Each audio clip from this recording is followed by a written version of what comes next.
Hi, this is Kelly. And this is Jenna. And you're listening to ODFM. Today's episode is One Dragon from Murder.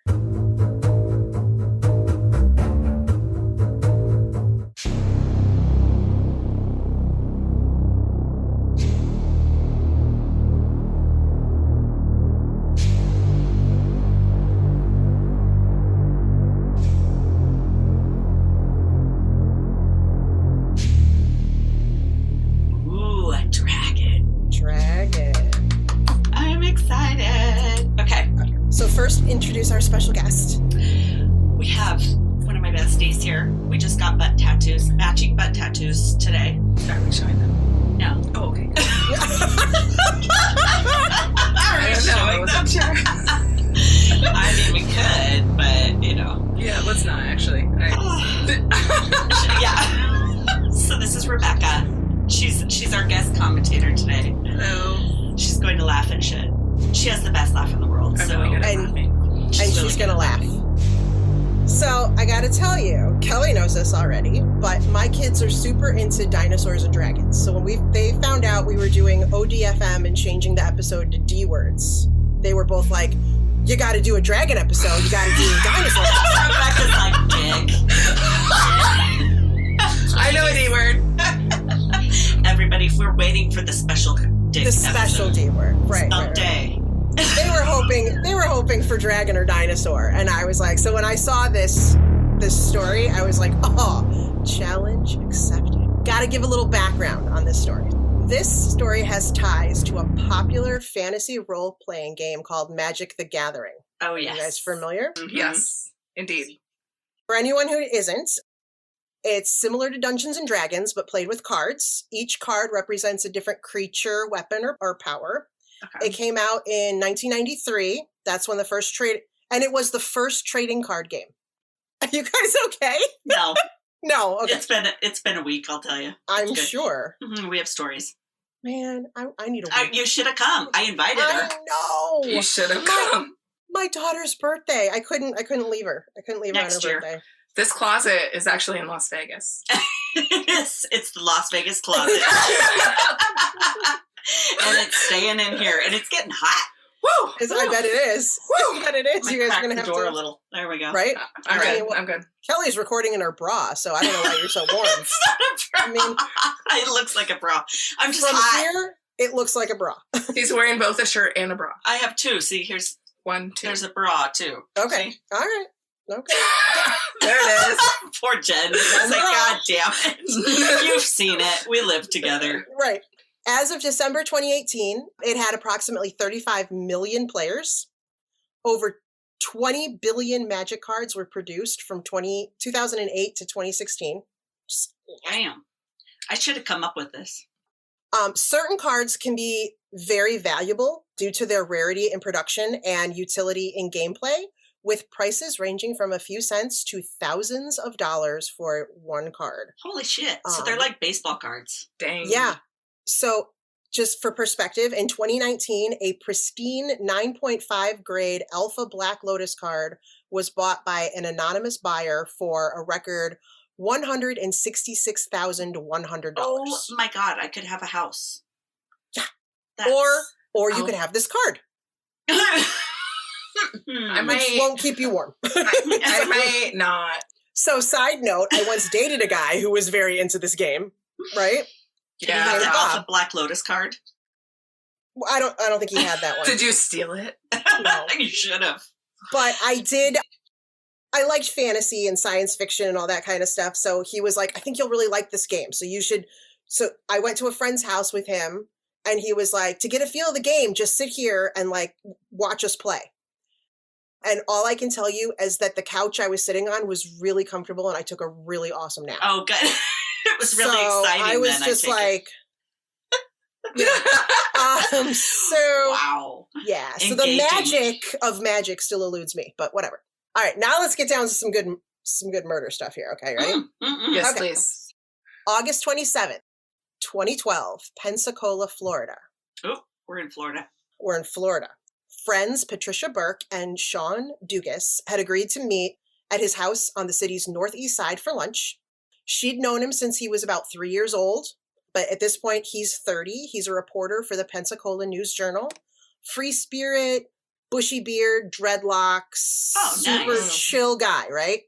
Sounds fun. So she heads over to his house for their lunch plan. But before she gets up to the front step, a large man with a shaved head comes out of the house, closing the door behind him, and says, "Sean's not here."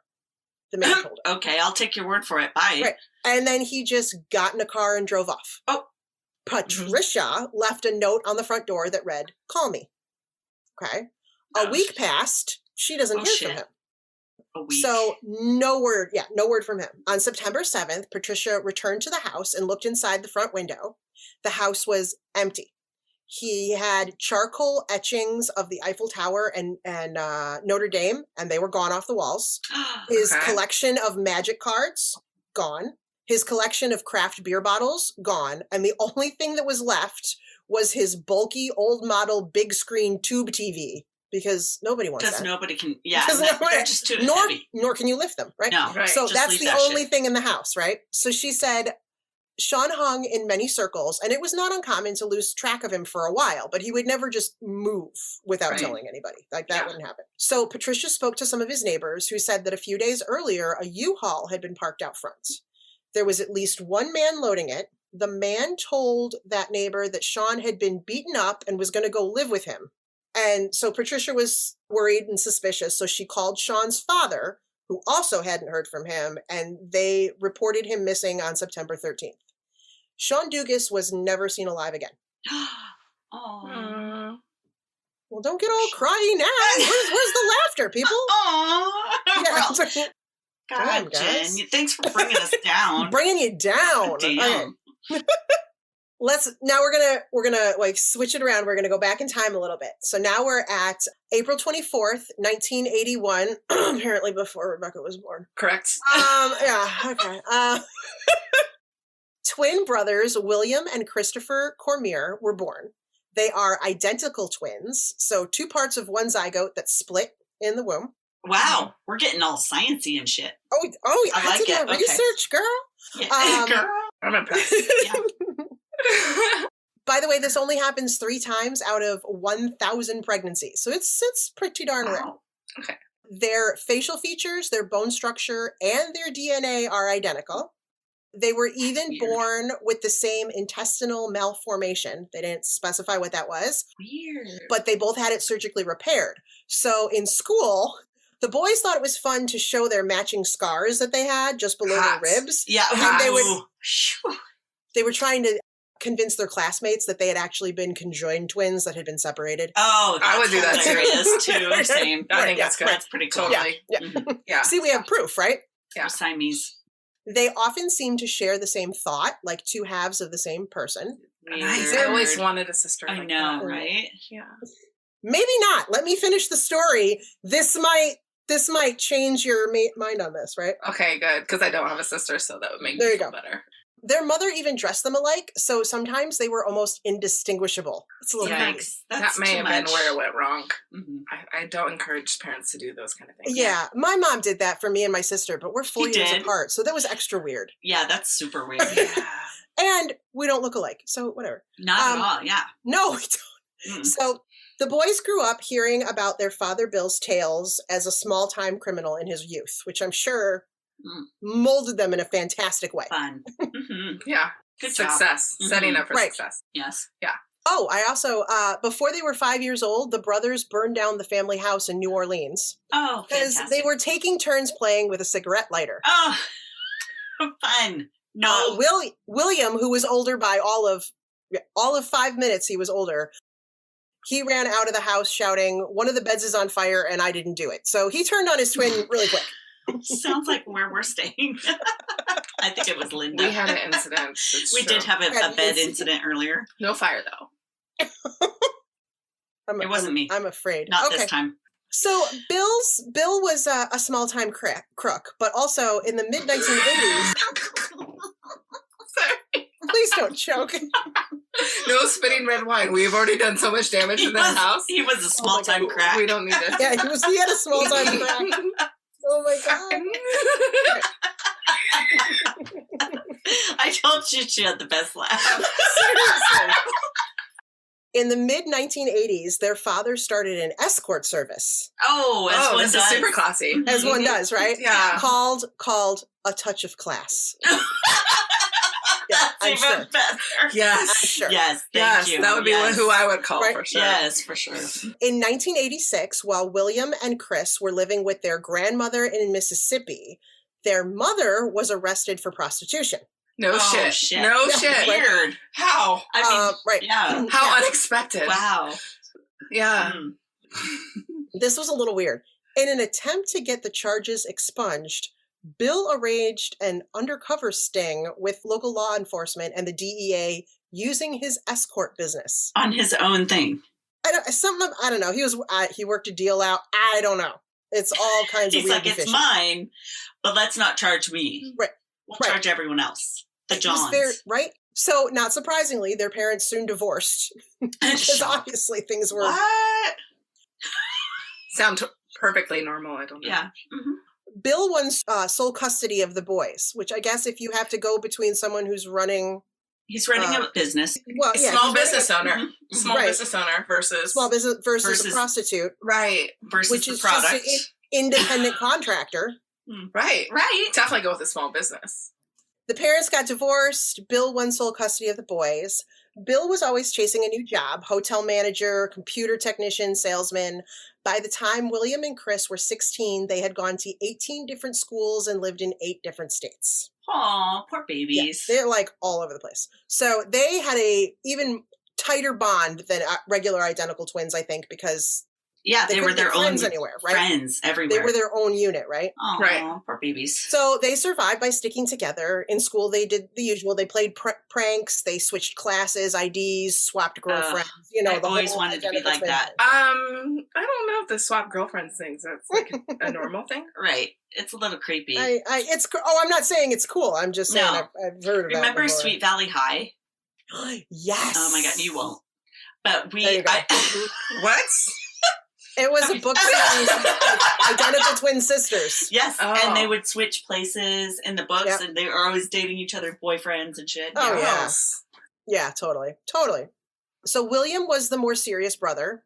He got good grades. They came easily. He tried to help out Chris, who was a little more lax and carefree, and he had to really work to get his. By the time the boys reached 15, William started to outweigh Chris by a few pounds, and he had grown an inch taller. William was more dominant. And he was more protective, right? Oh, okay. Good.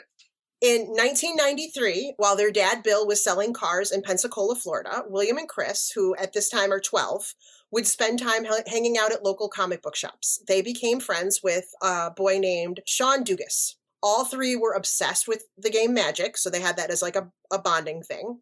By the time they were teenagers, Sean and the Cormier brothers had amassed thousands of these cards, making customized decks to use in late night and weekend tournaments. Well, that's cool. At least they had something they were into. Yes. So, and they met this guy, right? They actually made a friend outside of their little. Their little bubble. Okay. Yeah. This is sounding kind of Stranger Things-ish. Ooh, it is kind of like Stranger Things. Okay. Yeah, Okay, there you go. So Sean was a year younger than the twins, and he was known as a breezer, which was the slang that they used for kids who were from across Pensacola Bay, who lived in Gulf Breeze, which was the wealthy suburb. Oh, He was from the nice side of town, He was right? shishi. Yeah. Right. But despite the fact that he was a breezer, he didn't really fit the reputation. He was not an elitist. Like the twins, he was a child of divorce. So the three formed a close bond, which was really unusual for the twins. Unfortunately, by 1996, just as they were all three about to start high school, Bill found a job in Atlanta, and the Cormier family was uprooted. Of course. Then Again. they left, of course. Right. As the brothers grew older, Bill tried to be their equal more than their father. When they got jobs at 15, he expected them to contribute to the household bills. Oh, shit. That's how you get kids to move out. I Yeah. I need to do that. That's what our Uber that's driver what I told do. me. We learned that from an Uber driver Mhm. He today. told me that's how I make sure my son grows into a good kid. Is you charge He them rent. charges them rent. How old is this kid? 16. Oh, wow. Dang. Shit. Okay. I'm glad my mom didn't hear that one. When they dropped out of school midway through their sophomore year, their dad didn't object. He was like, cool, work some more. Yeah, didn't care, right? Okay. When they were 17, there was an argument and Bill struck Chris and the boys ran away. Oh, no, he didn't. Bill didn't even try to find them. He just let them go. Wow. What Father a of dad. the year. Father of the Right? year, Oh, for yeah, sure. totally. But they didn't stay away for long. I think they were only gone for a few months or whatever. Chris, remember, he was like the gentler one. He actually left home first. At 19, he took a job running a Kansas Waffle House. A year later, 20-year-old William joined the Navy and got married in 2001. Wow.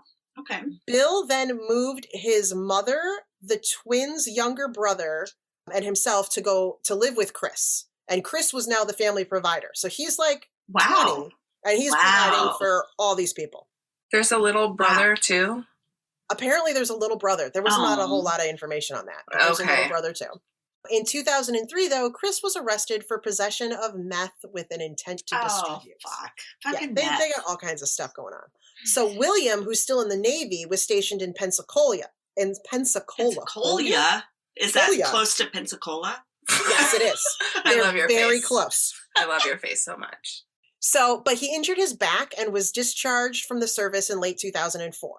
He got a $50,000 a year corporate job with a Waffle House in Georgia. Okay. I don't know how he got this with his sophomore high school education. Don't tell my son that, because he will totally be like, see, I don't need to go back to school. He will. Yeah, I don't understand how that happened. So he's got a corporate job with Waffle House in Georgia. In 2006, he became a father.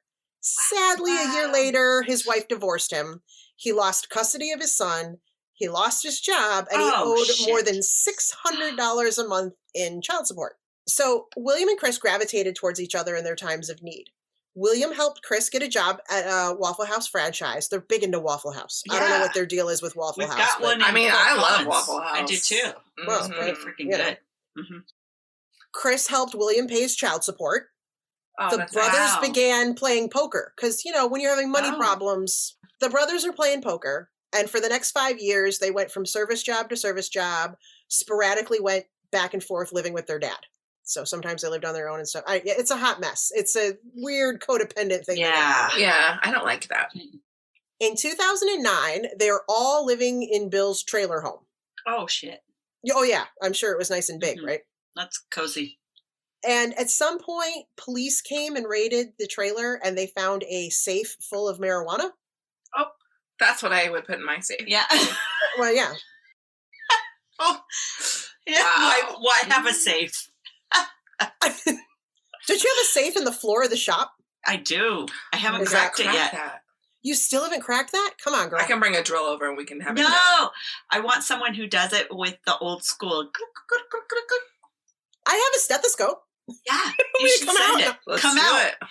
Use it as a business expense. And then watch a couple YouTube videos and we got it done. We got it. Totally. We can do it. We can totally do this. Oh my God. Yeah, sometimes I trip on it, so.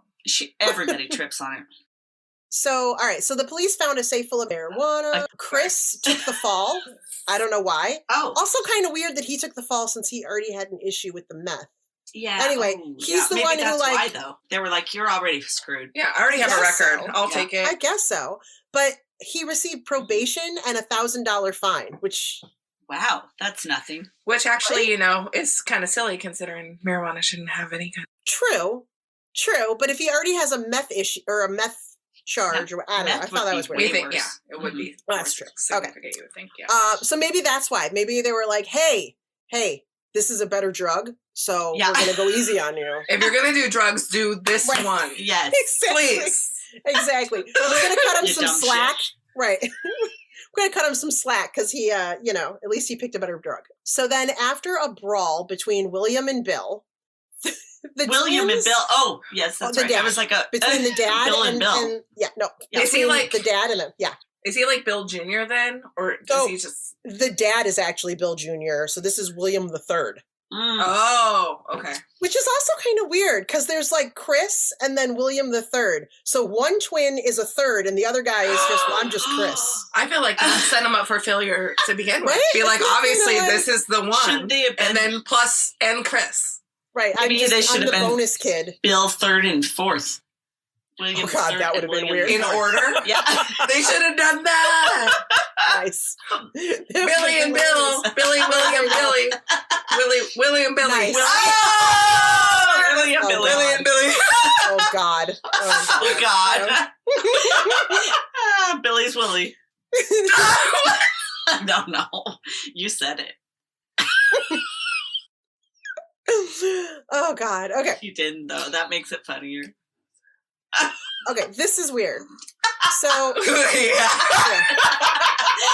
Always. I'm sorry. That's okay. There was a brawl between the dad and William, right? And so the twins left and lived in William's Mercury for 4 months. Both boys lived in the car for 4 months, parking overnight in neighborhoods and in the Walmart parking lot. It's one of those really big ones. I guess. Mercury. Still, I don't know. Yeah. Like a cougar or like what kind of Mercury? It just said Mercury. I don't know. Still 2 grown men. I don't know. Cougars are my favorite because of the taillights. Oh. We'll have to look that up. I'm going to imagine that. Okay. Well, I might have imagined that. But here's what's weird. So they slept with the windows rolled up, even though it was sweltering summer heat of Georgia, to keep the bugs out. Oh. Okay. Because there's a lot of bugs, while they ate potted meat sandwiches. What? Oh, which I had to look up. She's gonna right, yeah. Potted meat? I had to look that up because I didn't know what that meant. It is food preserved by canning and consists of various seasoned cooked meats, often pureed, minced, or ground. Oh my God! So it's like pig's feet, babies. Kind of. Yeah. No, honestly, it looked a lot like my cat's canned food. She said baby food. Yeah. Oh yeah. It's cat food, baby food. Same thing. You know, Yeah. same stuff. Oh God, really nasty. Yeah. So I was like, oh, that's lovely. So finally, in 2010, William got a job as a poker dealer at the Greyhound track in Pensacola. They really like Pensacola. Yeah. They gravitate, right? Chris became a regular at the tables. They got an apartment. So, okay, they moved out of the car. That's good stuff, Moving up. Scott Davidson, a fellow poker dealer, commented or is it on David Scottson? I'm just kidding. No, it's not. She looked. He's like, let me check. It's Scott Davidson. No, it's not. No. It's Scott Davidson. He commented on the apartment saying, quote, "It was like they would have the same thoughts. One would offer you a drink while the other was making it. It was like a well-oiled 1950s type home." That gave me chills. Creepy. Oh my gosh. Yeah, right? Creepy. In your boobs. What? My boobs. I got the chills, but... Okay, but in your boobs. Okay, cool. Well, that's when you know it's... That's when you know it's creepy. That's when it's... Never ignore the gut feeling in your boobs. The gut feeling of the boobs. My boobs have never lied to me. My boobs. Exactly. Oh my God. Just like Shakira, but that was her hips. Right. That was awesome. All right. Okay. So the Cormier brothers had matching shaving kits side by side in the bathroom. Yes. One cooked while the other one washed dishes. Another frequent guest at the apartment was their old friend, Sean Dugas. Oh, Sean. They got back together with their friend, right?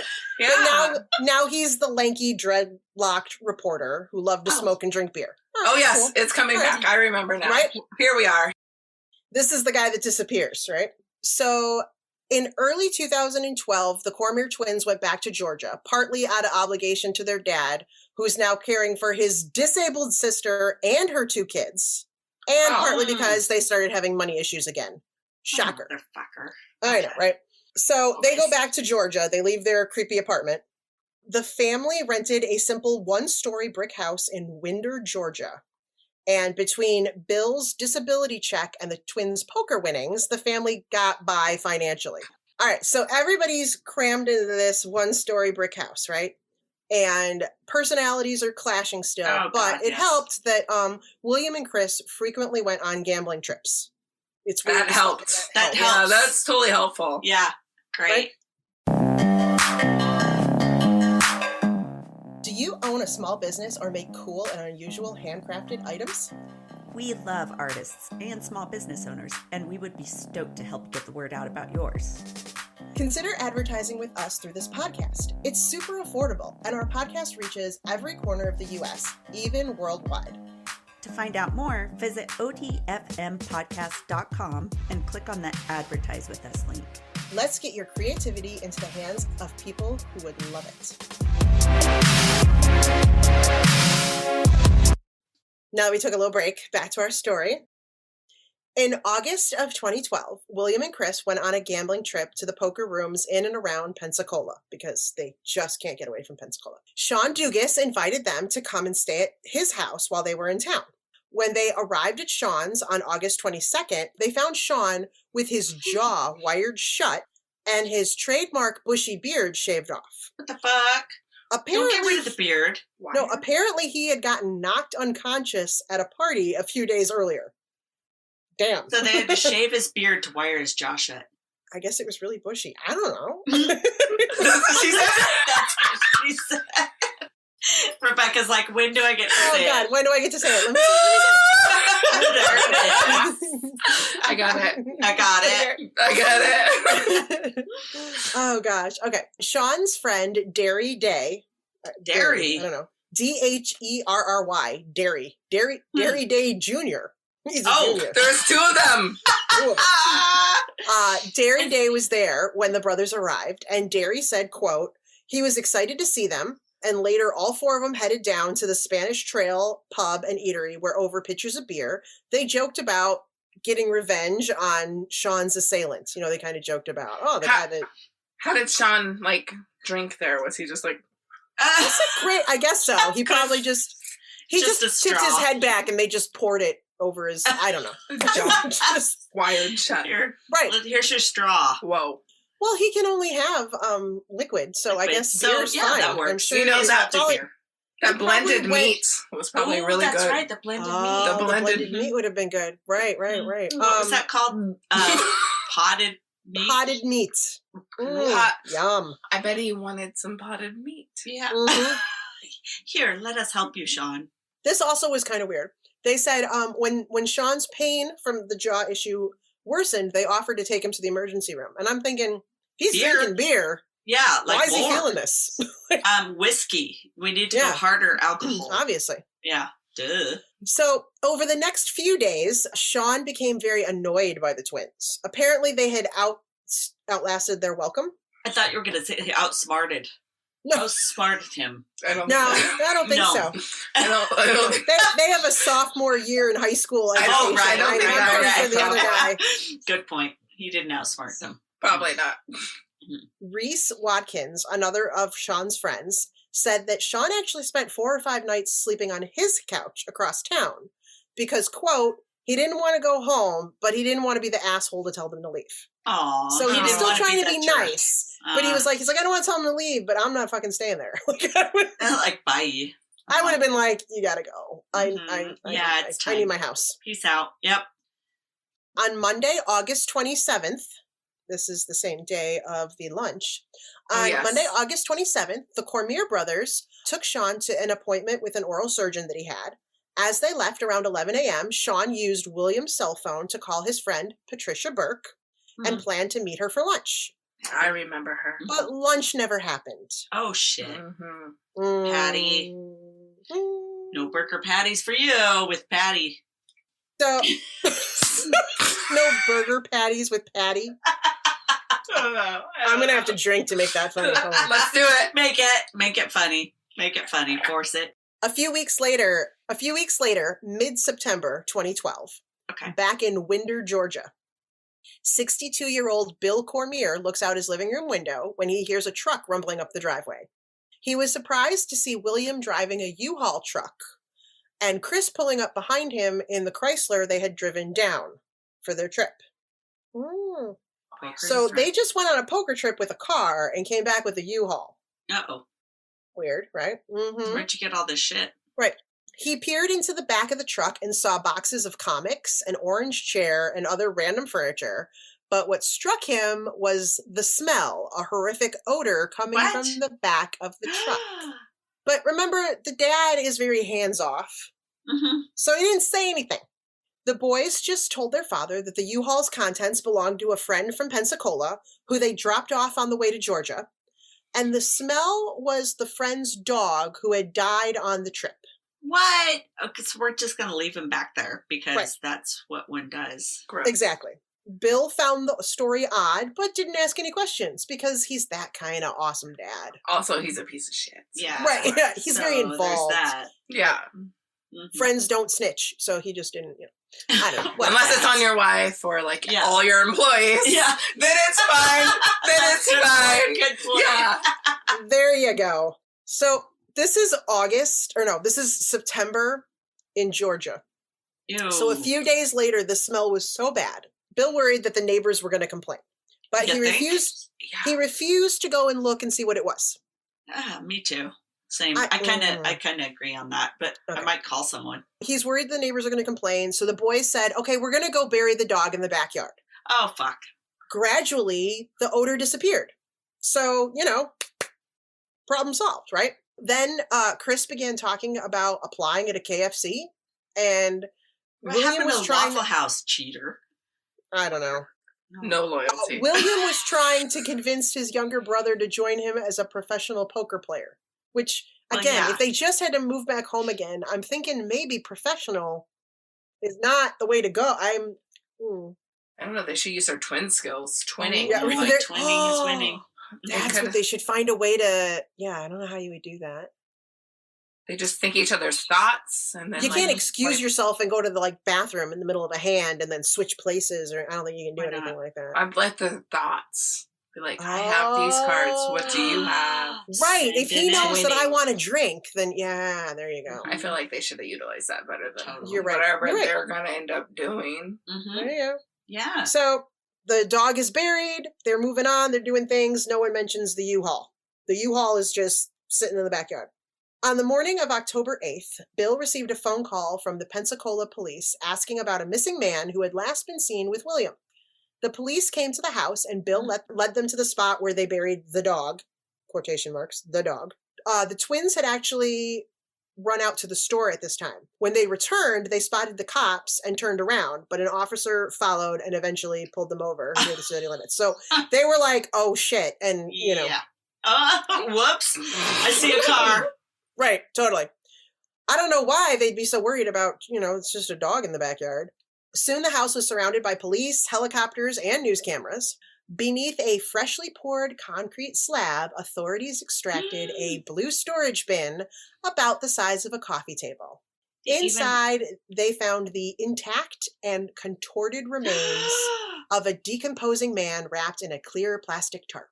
Contorted. I know. Yeah, well, they had to put him in there. Yeah. The cause of death was later determined to be from blunt force trauma to the back of the head. And the dental records did confirm it was Sean Dugas. So he got his jaw messed up and then the back. Oh, yeah.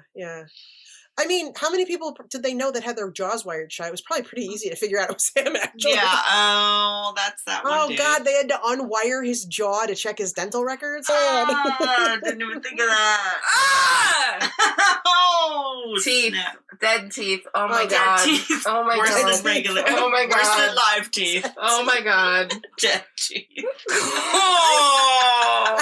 Dead teeth. Why are dead teeth creepier than... I love teeth, and if they're dead, that would be so sad, and you have to cut open a face to find out. It's horrible. I just want Oh my God. the teeth to fall out. Jeez. Oh God. Okay. The Cormier twins were charged with murder and concealing a death and taken to separate detention centers. Good. Police pressed them individually for details on how Sean Dugas ended up in their backyard. Separated from his twin, Chris, he was the younger, calmer one, whatever, he hadn't been sleeping and he hadn't eaten in a week. So on October 16th, 8 days after the arrest, he opened up to police. He told the detectives that on August 27th, the day Sean was supposed to have lunch with Patricia, the boys and Sean were at Sean's Pensacola house. Chris heard a man scream and saw William chase Sean into the garage. William was taller and almost 100 pounds heavier than Sean. He caught up with him And before Sean could open a back door in the garage and escape, Chris saw his brother strike Sean in the back of the head with something he couldn't identify.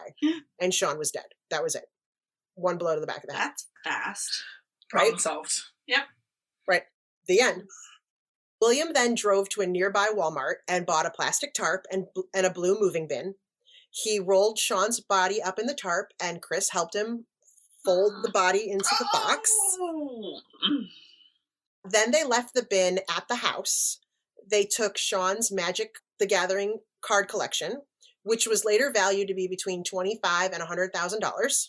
And William sold some of the cards to a man at a local comic shop for gas money back to Georgia. Gas money. Then, he just sold a few here, a few there. Then he sold some to vendors at Dragon Con that was in Atlanta. So they actually left the body at the house, drove back up to Georgia, sold some cards there for about $5,000. Then they sold a few more at another store in Georgia. And then William also sold his rare Black Lotus card. That was really expensive. The Black Lotus? The Black Lotus card. The most valuable Magic card ever released, worth tens of thousands of dollars to a vendor in Tennessee. For how much? Didn't say. Oh, God damn it. I have a feeling he just kind of sold it really quick and really didn't get the full value out of it. I'm guessing so. The brothers then went back to Pensacola on September 3rd. William hired a lawn service and a cleaning crew to clean up after he and Sean had loaded Sean's remains and possessions into the U-Haul. Chris also told police that it was William who buried the bin containing Sean's body behind their father's house. So he just spilled his guts after 8 days. So he's no Navy SEAL, I'll tell you that. So yeah. He wouldn't make it. In his report, Pensacola Police Detective Daniel Harnett wrote, quote, Christopher stated that William killed his friend Sean Dugas for his money associated with the collection of Magic cards. That was the whole motive. That was it. That was it. What that was a friend. Okay. Right? After all that time. What a friend. Mm-hmm. So 9 days after Chris made that statement to police, so now you want some of those cards, don't you? Mm-hmm. I won't kill her for hers. I won't even kill you ever. Okay. This friendship seems unbalanced to me, but that's I know. I'm getting a little worried. I'm so giving. I just got a matching tattoo with her, and she's like talking about what she would kill me over. Right. No, I said I wouldn't. Right. But she specified what she wouldn't, just not the cards. I would Everything not else is open to interpretation. Wow. Oh God. Okay. Wow. Whatevs. 9 days after Chris's statement to Pensacola police, William was charged with first-degree murder and robbery with a weapon. Chris was charged with accessory after the fact, unarmed burglarizing of an unoccupied dwelling. Wow. That's very specific. Very specific. It is, right? In a letter to his father that was sent from jail, William wrote, there have been changes with my charges thanks to you-know-who for the worse. Mm-hmm. So you know who. You know who. Who is you know who. Oh, yeah. The twin bonding is coming apart here. On November 16th, both William and Chris, who had been separated by Georgia police for over a month, were transported together in the same van for the 400-mile trip to Pensacola, Florida. Come on. So wow. Georgia was so good about keeping them separate, and then they throw them in the same car. Wow. For 400 miles. So in an article called My Brother's Keeper that was published in the February 1st, 2013 issue of Atlanta magazine, journalist Tony Reagan wrote this. William was placed in the back of the van. Chris sat near the middle. They had not had any contact for 40 days, and now they were feet apart, separated by a grate through which they could easily speak. Finally, after weeks of wondering how Chris could have sold him out, William could ask him directly, quote, are you trying to put a needle in my arm? He demanded. No, Chris insisted. I would never testify against you. And William should have known better, Chris said. He explained to William that the statement had been made under a state of food and sleep deprivation. He told William he was on suicide watch, and a representative of the jail denied that Chris was on any heightened surveillance. So he was lying to his brother in the van. When they arrived at the jail in Pensacola, they were assigned to different cell blocks. Chris reportedly said, I love you, brother. I'll see you when this gets over. So he was just kind of feeding him some lines. Wow. Chris Cormier, now 31 years old, pled no contest to his charges. He was sentenced to 15 years for helping his brother conceal a murder. In William's trial, Dr. Cassie Boggs, an assistant medical examiner for the Georgia Bureau of Investigation, said that Sean Dugas was in a fetal position in the storage container, surrounded by sheets, a plastic tarp, air fresheners, and spray foam used to conceal cracks in walls. His body had to be cut from the bottom of the plastic bin because of the layer of concrete on top. Oh. I mean, the spray foam was a good idea, though. That is good. It was kind of smart, you know. I mean, obviously not good enough. Air fresheners. I'm like, really, guys? Air fresheners? They threw in some of those little trees. They don't even work in taxis, yeah. Right. Well, they did that in 7, right? They put them all, like, over that room, you know, but it still didn't work, so. Surveillance footage from Walmarts in Pensacola. Essential oils. They should have gone with the essential oils. Okay, so we're at the trial. Surveillance footage from Walmarts in Pensacola, a Home Depot in Georgia, and U-Haul facilities in both locations showed William buying a variety of items associated with the crime. Mm-hmm. He's on camera all over the place, right? Right. No denying. We know that this is a bad idea, but William testified in his own defense. Oh, shit.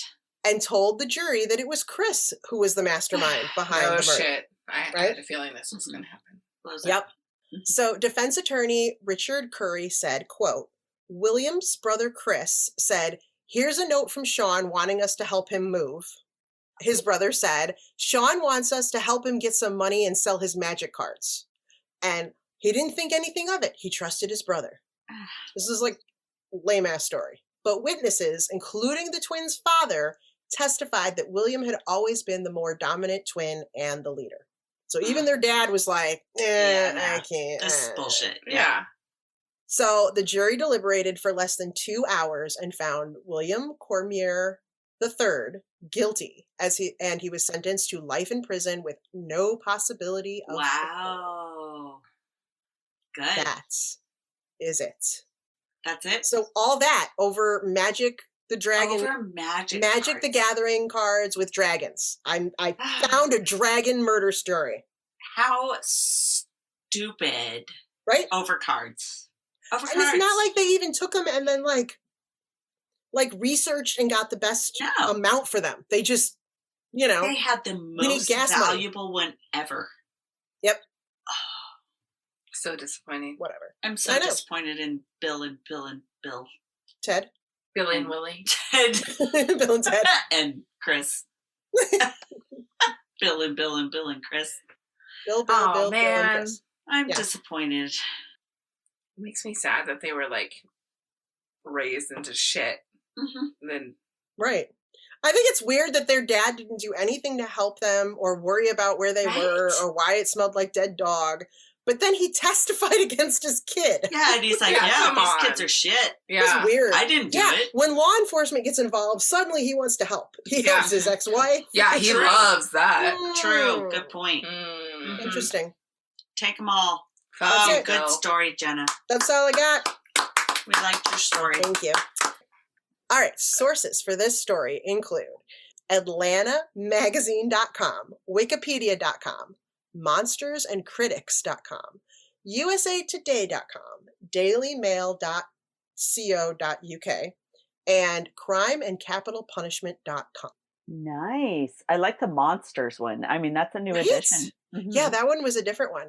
And I have lots of good pictures. Like these guys, even like at the time that they committed the murder, they're still pretty damn identical. Wow. Yeah. That'd be cool to see. And there's pictures of them digging up the backyard.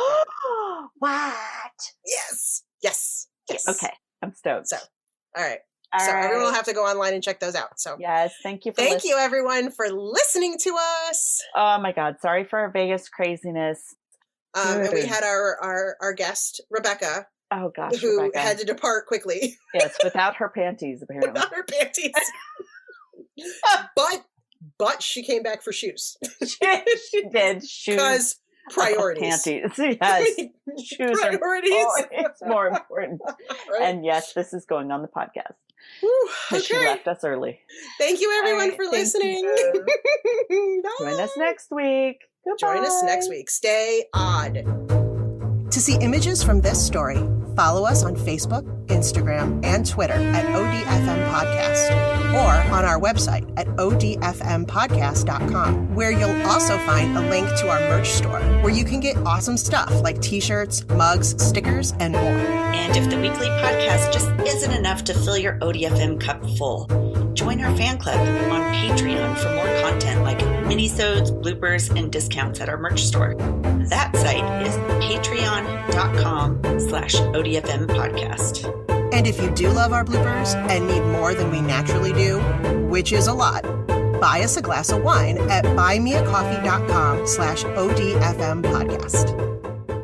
Thanks for listening to another episode of ODFM, hosted by Kelly DeVries and Jenna Swanson. Production and editing by Kelly DeVries. Theme music by Eric Swanson. ODFM is a satirical true crime podcast for entertainment purposes only. The stories you hear are serious and true. The comments and opinions are not. We apologize if any of our content is harmful or disrespectful.